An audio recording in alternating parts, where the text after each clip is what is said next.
Episode की शुरुआत में हम देखते हैं कि नुआन एकदम से अपने बेड से बेहोश होकर गिर जाती है, पर किसी तरह वो अपने पास वाले बेड पर बैठे हुए कपल को हाथ लगाकर उन्हें बताती है कि उसके पेट में बहुत तेज पेन हो रहा है, जो देखकर वो दोनों नर्स को बुला लेते हैं।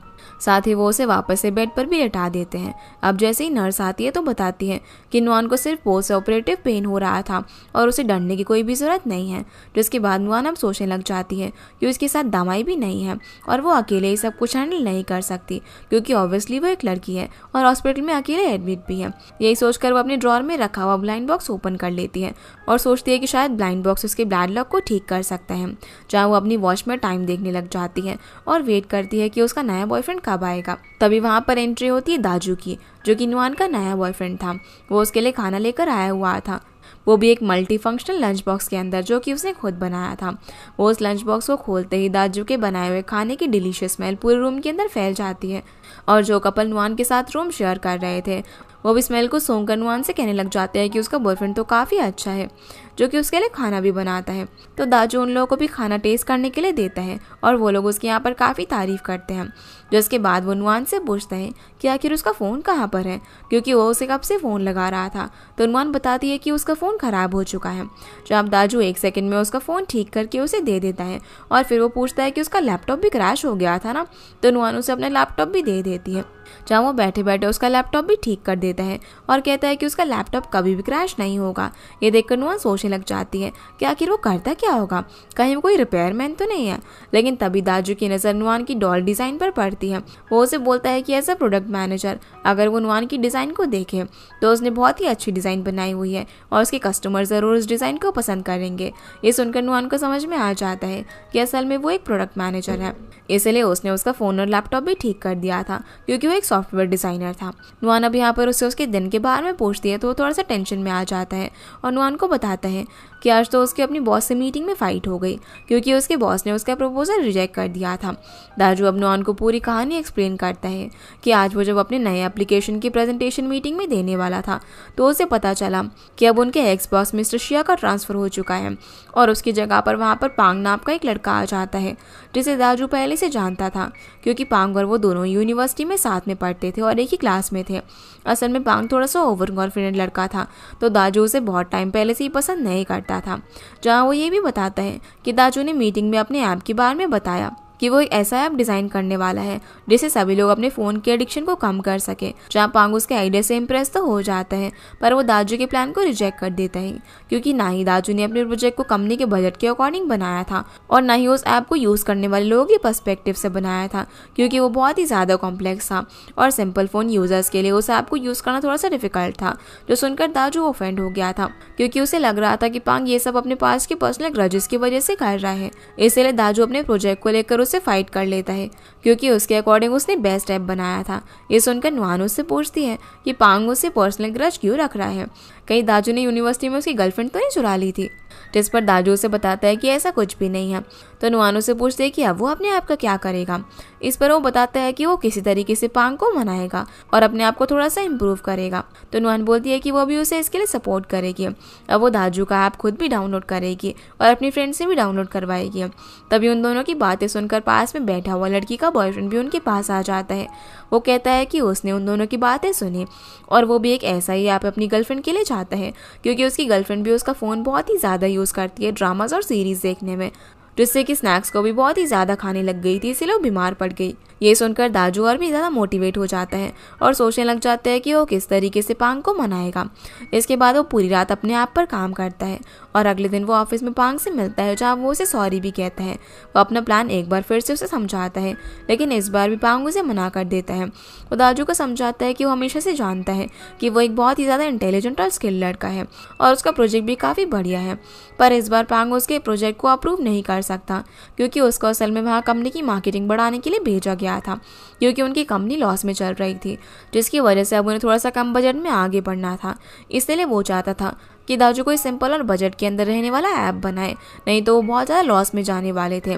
जो बात अब दाजू को भी समझ में आ जाती है, वो अपने ऐप पर वापस से काम करने लग जाता है। दूसरी तरफ नुआन दमाई को बता रही थी कि उसे इस बार एक प्रोजेक्ट मैनेजर बॉयफ्रेंड मिला है जो कि कुछ भी कर सकता है। तो दमाई नुआन के लिए खुश होती है और कहती है कि वो बहुत ही जल्दी वापस आ जाएगी और उसे ज़रूर मिलेगी। आगे हम देखते हैं कि दाजू नुआन के लिए लंच लेकर आता है। वो नुआन को एक सरप्राइज़ भी देता है जो कि उसने खुद डिज़ाइन किया था। वो था एक 3D डिज़ाइन कन्वर्टर, जहाँ वो नुआन के बनाए हुए डिज़ाइन को 3D कन्वर्टर के अंदर डाल देता है, जिसकी वजह से उसका काम और भी ज़्यादा आसान हो जाता है और वो काफ़ी खुश होती है। इसके बाद वो दाजू को अपने साथ वॉक पर चलने के लिए कहती है, जहाँ वो उससे पूछती है कि वो आज बहुत ही ज़्यादा अपसेट दिख रहा है, आखिर ऐसा क्यों हुआ। तो दाजू बताता है कि जब उसने पांग से बात की तब से उसको ऐसा फील हो रहा है कि वो कुछ करने के कैपेबल नहीं है और सारी गलती उसी की है, जिसकी वजह से उसकी कंपनी को लॉस हुआ। ये सुनकर नुआन उसे समझाती है कि उसे अपने सोचने का तरीका थोड़ा सा बदलना होगा, यानी कि अगर दाजू नुआन के लिए इतने से टाइम में डिज़ाइन बना सकता है तो एक ऐप बनाना तो उसके लिए बहुत ही आसान होगा, क्योंकि वो तो उसमें मास्टर है। यानी कि बस उसे अपनी ऑडियंस के हिसाब से ऐप ट्राई करना होगा। जो सुनकर दाजू को समझ में आ जाता है कि उसे क्या करना है। अब अगले दिन नुआन को हॉस्पिटल से डिस्चार्ज मिल जाता है और जिस कपल ने नुआन की हेल्प की थी वो नुआन को अपने स्नैक्स भी गिफ्ट कर देते हैं। नुआन उनसे कहती है कि उसके बॉयफ्रेंड का ऐप भी जल्दी मार्केट में आ जाएगा, तो वो उनसे वो ऐप ज़रूर शेयर करेगी। जिसके बाद वो अपने घर चली जाती है, जहाँ वो देखती है कि दाजू ने उसके घर को बहुत ही अच्छे से क्लीन और मेंटेन करके रखा हुआ था, यहाँ तक कि उसने उसकी साइकिल भी ठीक कर दी थी। दूसरी तरफ हम दाजू को देखते हैं, जिसने नुआन से मोटिवेट होकर अपना ऐप तैयार किया होता है और इस बार वो उसने बिल्कुल ऑडियंस के तरीके से बनाया था, एकदम सिंपल, जिसे वो टेस्टिंग के लिए पांग को भी इंस्टॉल करके दिखाता है, जहाँ पांग भी इस बार उसके ऐप से बहुत ज़्यादा इंप्रेस हो जाता है और उसे झुककर रिस्पेक्ट देता है। यानी कि अब उसके इस ऐप को अप्रूवल मिल चुका था, इसीलिए वो ये गुड न्यूज़ नुआन से शेयर करने के लिए उसके घर पर जाता है। पर रास्ते में उसे नुआन मिल जाती है, जो कि असल में उस साइकिल को फेंकने के लिए जा रही थी, क्योंकि वो उसके लिए गार्बेज थी। नुआन को उसकी यहाँ पर ज़रूरत नहीं थी, पर दाजू उसे ऐसा करने से रोक देता है और कहता है कि उसने वो साइकिल वैसे भी ठीक कर दिया, तो अब उसे इसे फेंकने की ज़रूरत नहीं है। जिसके बाद वो दोनों नुआन के घर पर जाते हैं ताकि दाजू उसे अपने आप अप्रूव होने की गुड न्यूज़ दे सके। घर पहुंचते ही दाजू उसे दिखाता है कि कैसे उसने उसके घर में कितने सारे चेंजेस करे हैं, जिससे कि अब उसका घर और भी ज़्यादा कन्वीनियंट हो गया था। उसने उसके घर में ऑटोमेटिक कर्टेन्स और प्लांट के अंदर पानी डालने वाली मशीन भी लगा दी थी, जो देखकर वो काफ़ी ज़्यादा खुश होती है और उससे पूछती है कि क्या उसका प्रोजेक्ट अप्रूव हो गया। तो दाजू बताता है कि पांग को उसका प्रोजेक्ट बहुत ही ज़्यादा पसंद आया और ये सब नुआन की वजह से पॉसिबल हो पाया, इसीलिए उसने उसके लिए सरप्राइज रेडी किया है। तो नुआन यहाँ पर उससे पूछती है कि वो ये जानना चाहती है कि उसके और पांग के बीच में आखिर ग्रजेस क्यों है, क्योंकि उसे तो अभी तक यही लग रहा था कि शायद दाजू ने पांग की गर्लफ्रेंड को उसे छीन लिया था। जो सुनकर दाजू उसे बताता है कि पांग कॉलेज में हमेशा से एक इंटेलिजेंट स्टूडेंट रहा था, लेकिन वो प्रैक्टिकल सब्जेक्ट्स में हमेशा पीछे रह जाता था। और एक दिन जब पांग ने प्रोजेक्ट में दाजू से हेल्प मांगी थी तो उसने उसकी हेल्प करने से मना कर दिया था, क्योंकि ये उसके लिए एक चीटिंग करने जैसा था। तभी से उनके बीच में ग्रजेस स्टार्ट हो गए, लेकिन अब सब कुछ सॉल्व हो चुका था। जब दाजू नुआन से पूछता है कि वो भी नुआन से कुछ जानना चाहता है, नुआन समझ जाती है कि वो ज़रूर से साइकिल के बारे में पूछ रहा है, जिसे दाजू ने ठीक कर दिया था, लेकिन फिर भी नुआन उसे फेंकने के लिए जा रही थी। तो वो उसे बताती है कि असल में ये साइकिल नुआन के एक्स बॉयफ्रेंड की थी। वो उसे साइकिल पर ही कॉलेज लेने और छोड़ने के लिए आता था और दोनों उस पर काफ़ी घूमते थे, लेकिन काफ़ी टाइम से वो उसके घर के बाहर ही पड़ी हुई थी और उसने उस पर ध्यान ही नहीं दिया हुआ था। पर क्योंकि दाजू ने उसे ठीक कर दिया तो उसकी वजह से वो थोड़ा सा इरिटेट फील कर रही थी, इसलिए वो उसे फेंकने का ही डिसाइड करती है, क्योंकि वो उसके लिए यूजलेस है। जिसके बाद नुआन और दाजू दोनों उस साइकिल को फेंकने के लिए जाते हैं और उसे फेंकते वक्त नुआन थोड़ी सी अपसेट दिखाई देती है, पर दाजू उसका हाथ पकड़ लेता है और उसे अच्छा फील करवाता है। दूसरी तरफ हम देखते हैं कि शुकान ने भी अपनी साइकोलॉजी काउंसलिंग ऐप का PPT रेडी कर लिया होता है। वो अब किसी भी कंपनी में देने के लिए तैयार था, जिससे कि वो बहुत ही ज़्यादा खुश हो जाता है, क्योंकि पहले कभी उसने अपनी सक्सेस पर इतना ज़्यादा ध्यान ही नहीं दिया था और अब उसने अपने हार्डवर्क से उस ऐप को डिज़ाइन किया था, तो वो बहुत ही ज़्यादा खुश था। तभी उसका फ्रेंड वापस से घर आ जाता है, जो शुकान से कहता है कि वो अपनी गर्लफ्रेंड से 2 दिन मिलने का गया। शुकान ने तो इस घर को कॉकरोच का घर बना दिया, क्योंकि उसने पूरे घर को बहुत ही ज़्यादा गंदा कर दिया था, इसलिए अब उसका फ्रेंड उसे ये सब क्लीन करने के लिए कहता है। पर अभी शुकान अपनी सक्सेस को सेलिब्रेट करने के मूड में था, तो वो उसी रेस्टोरेंट में ड्रिंक करने के लिए चला जाता है जहाँ वो हमेशा जाया करता था। वहाँ का ओनर भी शुकान को बहुत ही अच्छे से ट्रीट करता है और उसे एक कॉम्प्लीमेंट्री मील भी देता है, जिससे कि वो काफ़ी खुश था और वो नुआन को वॉइस मैसेज करता है कि आज उसे पहली बार अपने हार्डवर्क पर इतनी ज़्यादा खुशी हो रही है। वो बस सक्सेस से एक कदम ही दूर है, लेकिन नुआन ने तो उसे ब्लॉक कर रखा था, तो उसे शूकान का कोई भी मैसेज नहीं मिलता। पर तभी अचानक से शूकान के पेट में बहुत तेज दर्द होने लग जाता है और वो नीचे गिरकर बेहोश हो जाता है, जिसके बाद उसे हॉस्पिटल लेकर जाया जाता है और उसकी एक माइनर सी सर्जरी की जाती है, क्योंकि इतने दिनों से वो अपने ऊपर ध्यान नहीं दे रहा था, जिसकी वजह से वो बीमार पड़ गया था। शीजिंग भी यहाँ पर उसे संभालने के लिए हॉस्पिटल में पहुंच जाती है और जब शूकान ऑपरेशन थिएटर से बाहर आता है तो उसे शीजिंग की आवाज़ सुनकर होश आता है और उसे ऐसा फील हो रहा था जैसे कि वो नुआन हो, लेकिन असल में वो शीजिंग थी। अब अगले दिन हम नुआन को देखते हैं जो कि अपनी प्रेजेंटेशन मीटिंग में होती है। वहाँ सबसे पहले उसकी फ्रेंड अपनी प्रेजेंटेशन देती है और अपने डिज़ाइन उस क्लाइंट को दिखाती है, जो कि उसे बहुत ज़्यादा पसंद आता है। पर जब नुआन की बारी आती है तो उसके रैबिट डिज़ाइन की पिक्चर को देखते ही वो क्लाइंट आगे की प्रेजेंटेशन देने से नुआन को रोक देता है और कह देता है कि उसका आइडिया इतना यूनिक नहीं है, तो दूसरी प्रेजेंटेशन को ही अप्रूव करेगा। ये बोलकर वो चला जाता है और नुआन थोड़ी सी अपसेट हो जाती है, क्योंकि उस डिज़ाइन पर उसने बहुत ही ज़्यादा मेहनत करी थी। इसीलिए उसका बॉस उसकी तारीफ करता है और कहता है कि वो अगली बार ये आइडिया ट्राई करेंगे। दूसरी तरफ हम शूकान को देखते हैं जैसे कि अब होश आ गया था। वो शीजिंग से पूछता है कि वो कल रात हॉस्पिटल कैसे आए, तो वो उसे बताती है कि उसने कल रात उसे कॉल किया था, पर वो कॉल रेस्टोरेंट के ओनर ने उठाया, जिसने कि उसे शूकान के बारे में बताया। इसीलिए वो जल्दी से यहाँ पर उससे मिलने के लिए आ गई। ये बोलकर वो उसे बोलती है कि क्या वो दोनों फ्रेंड्स बन सकते हैं। तो शूकान कहता है कि उसे ये सब करने की कोई भी ज़रूरत नहीं है, क्योंकि इन सब का कोई भी फ़ायदा नहीं है। पर वो उसे कहती है कि भले ही शूकान उसे पसंद नहीं करता, पर वो ट्राई करना जारी रख सकती है, क्योंकि वो उसका चाइल्डहुड प्रिंस था। ये सुनकर वो थोड़ा सा सरप्राइज रह जाता है, क्योंकि उसने तो कभी उसे पहले देखा ही नहीं था। पर शीजिंग उसे बताती है कि वो दोनों बचपन में एक ही स्कूल में थे और एक ही क्लास में थे, लेकिन क्लासरूम में इतने बच्चे होने की वजह से शायद शूकान ने उस पर कभी ध्यान ही नहीं दिया। जिसके बाद हम दाजू को देखते हैं। वो नुआन के लिए एक साइकिल इन्वेंट करता है, जिसमें उसने ऑटोमेटिक गियर्स, जीपीएस वगैरह सब कुछ लगाया हुआ था। फिर वो साइकिल को लेकर नुआन को ऑफिस से पिक करने के लिए जाता है। जहाँ नुआन बाहर आते ही उसे देखकर बहुत ही ज़्यादा खुश होती है।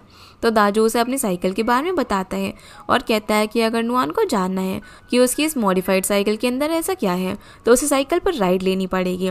फिर वो उसे हेलमेट पहना देता है और दोनों साइकिल पर ही घर के लिए निकल जाते हैं।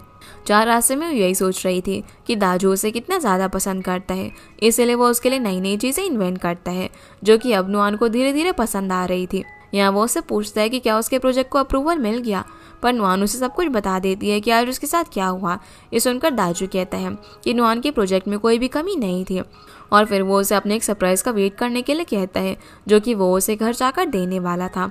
जैसे अब वो दोनों घर जाते हैं तो दाजू उसे बताता है कि उसने उसके प्रोजेक्ट के लिए बहुत सारे 3D डिज़ाइंस क्रिएट करे हुए हैं। वो उसे बोलता है कि उसे ये सारा डिज़ाइन अपने बॉस को दिखाने चाहिए ताकि वो इसे अप्रूव कर दे, लेकिन नुआन इस आइडिया से इतनी खुश नहीं होती। वो उसे समझाती है कि उसने उसके लिए बहुत ही अच्छा सरप्राइज़ रेडी किया, पर अगर वो इन डिज़ाइन को कॉपी करके बॉस और क्लाइंट के सामने प्रेजेंट करेगी तो उसे एक चीटिंग की तरह लगेगा। यानी कि नुआन अपने डिज़ाइंस अपनी फीलिंग्स और क्रिएटिविटी से बनाना चाहती थी, जो सुनकर दाजू भी उसकी बात मान लेता है। इसके बाद नुआन उसे याद दिलाती है कि आज तो वो दोनों फायरवर्क्स देखने के लिए जाने वाले थे ना, इसलिए दोनों रेडी होकर फायरवर्क्स देखने चले जाते हैं। जिन्हें देखते हुए नुआन बहुत ही ज़्यादा खुश होती है और उन्हें अपने फ़ोन में कैप्चर करने की कोशिश करती है ताकि वो अपने पास उस रात की मेमोरी रख सके, लेकिन दाजू उसे ऐसा करने से मना कर देता है और बस इस व्यू को अपनी आंखों से एंजॉय करने के लिए कहता है ताकि ये सब चीज़ें उसकी मेमोरी में रहे, क्योंकि ये एक ही तरीका था अपनी मेमोरी को रियल वे में याद करने का और उसे फील करने का। जिसके बाद वो घर आकर अपने बॉस को कॉल करके एक और चांस मांगती है, क्योंकि वो इस बार कुछ चेंजेस के साथ अपने डिज़ाइन को प्रेजेंट करने वाली थी, लेकिन वो ये सब चीटिंग के साथ नहीं करना चाहती थी। इसलिए वो दाजू की बनाई हुई डिज़ाइंस को भी डिलीट कर देती है। दूसरी तरफ हम देखते हैं कि शूकान भी शीजिंग को बताते हैं कि वो बहुत ही जल्दी अपना बिजनेस स्टार्ट करने वाला है, जिस पर वो कहती है कि वो उसे सपोर्ट करेगी, पर अभी के लिए शूकान को खुद पर ध्यान देना चाहिए, क्योंकि अभी तो उसने ये सब इमेजिन किया था और उसे इस चीज़ को प्रैक्टिकल लाने के लिए थोड़ा टाइम लगेगा। और दोनों भी यहाँ पर साथ में हॉस्पिटल से ही फायरवर्क्स देखते हैं। यहाँ से फिर हम सनमून ग्रोसरी के ओनर बुलू को देखते हैं, जो कि उन बेटे के साथ अपने फायरवर्क्स को देखकर एंजॉय कर रहा था। जिसके अगले दिन दमाई ट्रिप से वापस आ चुकी थी। वो सबसे पहले नुआन से मिलने के लिए जाती है, जहाँ वो उसे पूछती है कि नुआन ने ज़रूर उसे याद किया होगा। वो अपसेट भी रही होगी, पर नुआन उसे बताती है कि नहीं, ऐसा कुछ भी नहीं हुआ। क्योंकि उसे एक इन्वेंटर बॉयफ्रेंड मिल गया था जिसने नुआन के लिए एक साइकिल और ऑटोमेटिक हैंड मशीन बनाई थी। ये सुनकर दमाई हंसने लग जाती है और नुआन को कहती है कि उसे लगा था कि कहीं उसके बॉयफ्रेंड ने उसके लिए रॉकेट या फिर कोई टाइम ट्रेवल पोर्टल तो डिज़ाइन नहीं किया। जो सुनकर नुआन हंसने लग जाती है।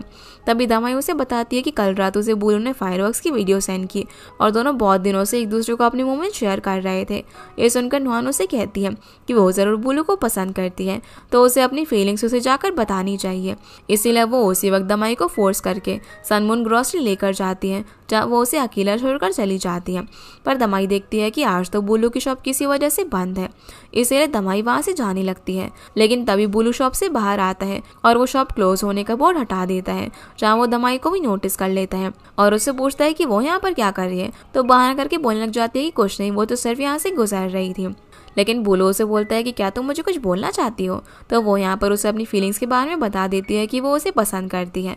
ये बोलकर वो जाने लगती है, लेकिन वो उसका हाथ पकड़कर उसे रोक देता है और कहता है कि वो भी उसे कुछ बताना चाहता है कि असल में वो भी उसे पसंद करता है। जो सुनकर वो खुश होती है और फिर दोनों यहाँ पर एक दूसरे को किस करते हैं। अगले दिन हम नुआन को उसके ऑफिस में देखते हैं जहाँ पर वो क्लाइंट को प्रेजेंटेशन दे रही थी। क्लाइंट उसे एक बार फिर से यही बात कहता है कि रैबिट डिज़ाइन लोगों के बीच में बहुत ही ज़्यादा ऑर्डिनरी हो गए हैं और हर जगह पर आजकल रैबिट पॉपुलर है, तो इस प्रोजेक्ट में उन्हें डिफरेंस क्या मिलेगा।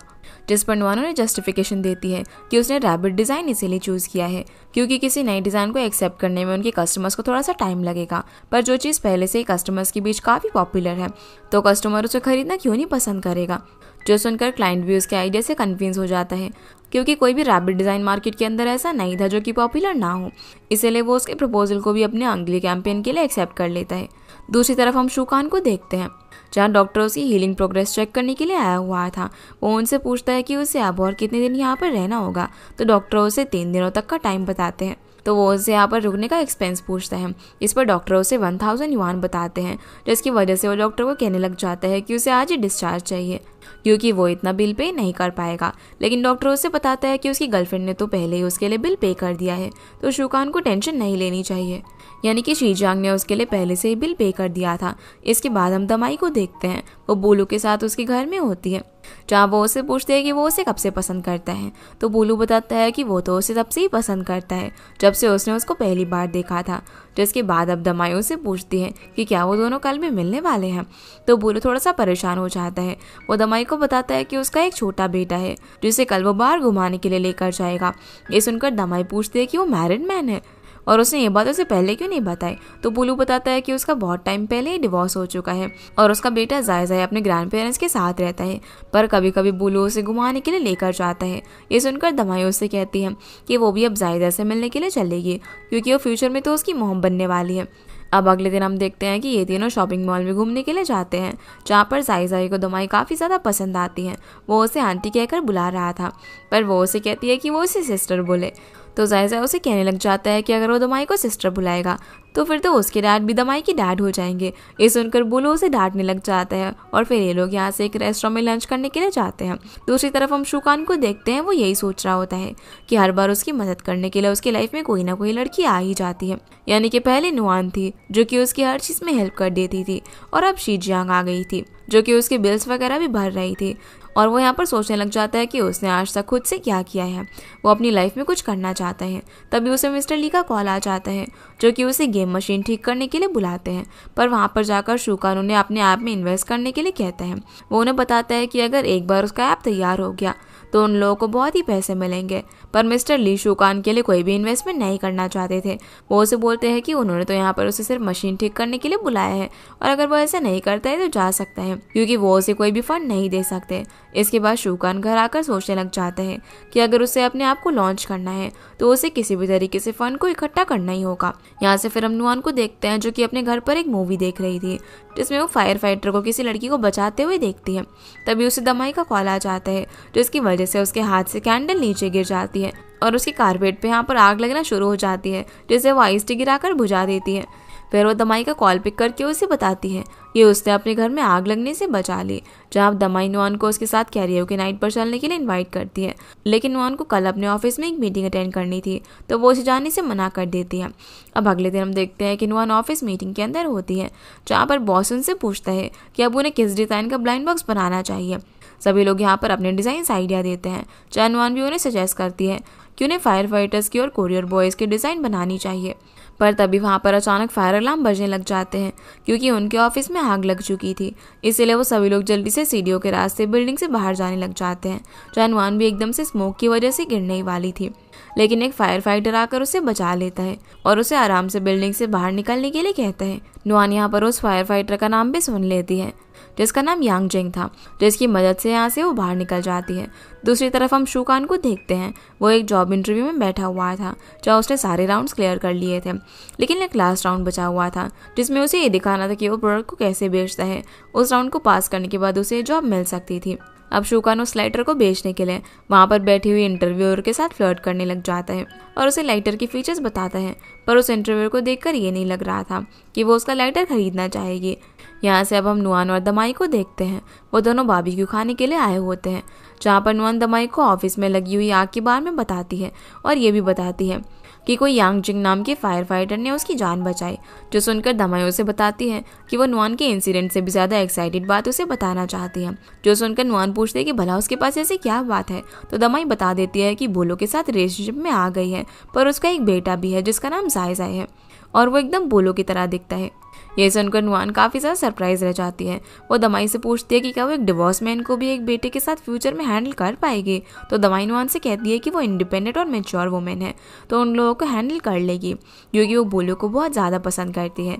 जिसके बाद दमाई नुआन को छोड़ने के लिए अपनी कार से जा रही होती है, जहाँ पर ये लोग फायर फाइटर्स के अलार्म को सुनकर बात करने लग जाते हैं कि आजकल उनकी सिटी में बहुत सारे एक्सीडेंट्स हो रहे हैं, इसीलिए उन्हें हर जगह पर फायर फाइटर्स नजर आ रहे हैं। तभी दमाई नुआन से बोलती है कि काश उसका कोई फायर फाइटर बॉयफ्रेंड होता जो कि सबकी नजरों में एक हीरो होता। ये सुनने के बाद नुआन अपने घर जाकर एक फायर फाइटर का डिजाइन ड्रॉ करने लगती है और सोचती है कि काश वो उस फायर फाइटर को थैंक्स बोल पाती उसकी जान बचाने के लिए।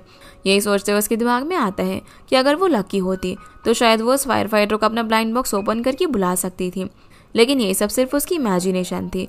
फिर वो वापस से अपना काम करने लग जाती है, लेकिन बीच में उठकर वो इस ब्लाइंड बॉक्स को ओपन कर ही देती है, क्योंकि वो अपना गुड लक एक बार आजमा कर देखना चाहती थी कि क्या पता वो फायर फाइटर सच में उसका बॉयफ्रेंड बन जाए। पर कुछ देर वेट करने के बाद भी नुआन का नया बॉयफ्रेंड वहाँ पर नहीं आता, तो उसे लगता है कि ज़रूर उसका ब्लाइंड बॉक्स ही डिफेक्टेड हो गया होगा, इसीलिए वो सोने के लिए चली जाती है। दूसरी तरफ हम देखते हैं कि असल में नुआन का नया बॉयफ्रेंड वही फायर फाइटर यांग जिंग होता है। वो अपनी ओवरनाइट ड्यूटी पर होता है, जिसकी वजह से वो नुआन को मैसेज करके बता देता है कि वो रात को घर नहीं आ पाएगा। अब जैसे ही नुआन अगले दिन जागती है तो सबसे पहले अपने फ़ोन में यांग जिंग का मैसेज देखती है। वो खुश होकर कहती है कि इस बार भी उसका लक काम कर गया।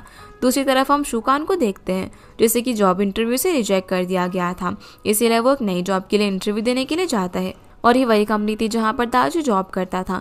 वो शूकान से मिलकर उसे कहता है कि वो फाइनल राउंड भी पास कर लेगा, इसीलिए वो शूकान को कुछ क्वेश्चन भी बता देता है जो कि इंटरव्यूअर उससे पूछने वाला था। यहाँ से अब हम वापस से नुआन को देखते हैं। वो एक रेस्टोरेंट में लंच करने के लिए जाती है, जहाँ उसकी सीट भी उसी जगह पर थी जहाँ पर रेस्टोरेंट का फायर अलार्म लगा हुआ था, पर उस अलार्म की डोर के आगे टेबल थी। इसीलिए नुआन वहाँ के ओनर से इस चीज़ की कंप्लेन करती है और कहते हैं कि उन्हें ठीक कराना चाहिए, क्योंकि अगर उनकी शॉप में आग लग गई तो वो लोग भला क्या करेंगे। पर ओनर तो यहाँ पर उस पर चिल्लाने लग जाता है कि वो उसकी शॉप को भला कर्ज क्यों कर रही है, ऐसा क्यों सोच रही है कि उसकी शॉप में आग लग जाए, जिसकी वजह से नुआन वहाँ से घर चली जाती है, जहाँ वो सोचती है कि आखिर उसके साथ बार बार फायर रिलेटेड चीज़ें क्यों हो रही है और यांग जिंग उससे मिलने के लिए कब आएगा। यही सोचते सोचते वो अपने टेबल पर ही सो जाती है। पर तभी पूरे घर के अंदर धुआं फैल जाता है, जिसकी वजह से उसकी आंख खुलती है।